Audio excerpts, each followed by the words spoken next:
technology. There we go. Witches and wizards of the world, welcome to Hogwarts Library. Shh. Sorry. The portraits like us to keep our voices down. We've got the library mostly to ourselves right now. We had noonday prayer and then everyone has filled up the Great Hall. So it's just me and portraits. Lovely portraits. Recently, in my sincere efforts to understand the current Muggle president, I have been spending my hours in the afternoons in the Muggle Studies section here in the library.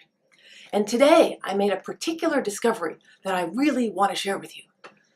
I was looking on a shelf called Muggle Fiction, which is organized chronologically, and I came across two very interesting books. And because the section is chronological, they were right next to each other. The first of these two books is written by a Muggle. It was published in September of 1954.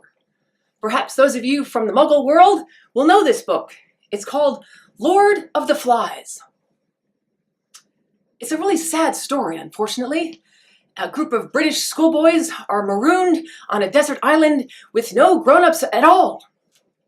And certainly no chaplain. Well, in the beginning, they're sort of nice to each other because they're all friends from school, but it doesn't take much time for them to slowly take off their uniforms and start to give each other nicknames, and then they start to tease one another, and they break up into groups, and the teasing and the bullying and the taunting moves more into torture and tribalism, and it's awful. But the book is quite famous among the Muggles as a demonstration of a certain view of human nature. The idea that essentially this is the truth about people, that we are, in an ancient phrase, every man is to another a wolf. It's a dark view, that without the conventions and rules of society, that if you just take those away, what emerges is something selfish, something cruel, something barbaric. In the words of one of the dark wizards who walked the halls of Hogwarts, there is no good and evil. There is only power in those too weak to seek it. But in that same month, September 1954, this other book was published. This book is entitled Lord of the Rings. Yes, this famous series by, I believe, a wizard, called Lord of the Rings. This series started the same month as the one by this Muggle, Lord of the Flies. But Lord of the Rings is a very different story, my friends. Lord of the Rings has a lot of ugliness and barbarism and war and blood and violence. But it's different. The world of Lord of the Rings, there is a definite good and evil, but there is also goodness and virtue. And most importantly, there is fellowship. There is a fellowship of the ring, and it is not a fellowship of the strongest people, or the tallest people, or the smartest people, or the wealthiest people. At the center of it are things called hobbits. Hobbits! Small, the last, the least, the simplest. They have big feet, hairy feet. They are not known for their ability to save the world, but in this story, they do.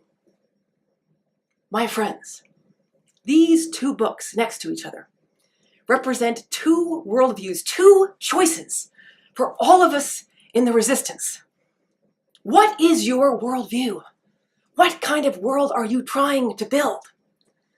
My friends, Lord of the Flies, this is the world, this is the mind of our current Muggle president and some of his supporters. A world where greed is rewarded, where authenticity and vulnerability and love are teased and taunted. Greed wins. Might is right.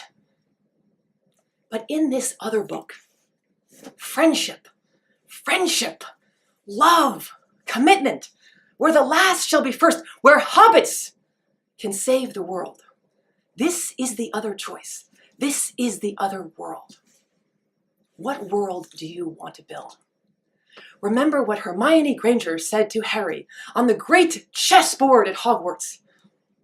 She looked at him and said, "Harry, cleverness and books, there are more important things, like bravery and friendship." She's right. What we have to say to the current Muggle president and to some of his supporters is there are greater things than wealth. There are greater things than bluster and greed. There is love. There is love. Now, that does not mean there will not be war. That does not mean that there will not be ugliness and fighting. But we have something to fight for. Remember, that's what Harry said to Ron, that he remembered Dumbledore had said something to him. And Ron said, "What is that?" And Harry answered, "We are different than Voldemort because," he said, "we have something worth fighting for." The great wizard Moses, when he was standing on the edge of the promised land, he looked at all the people and he said this, "I lay before you this day blessings and curses, life and death. And I say to you, choose life." Friends, in the Resistance, wizards and muggles alike, we, like the people of Moses, are standing on a threatening threshold, looking into the administration of this current Muggle president. We don't know what to expect. We are moving into this land together. But listen to Moses. We have two things before us, two views of the world, blessings and curses, life and death. I agree with Moses. I say to you, my friends, choose life. Sorry. My friends, keep the faith and be a seeker.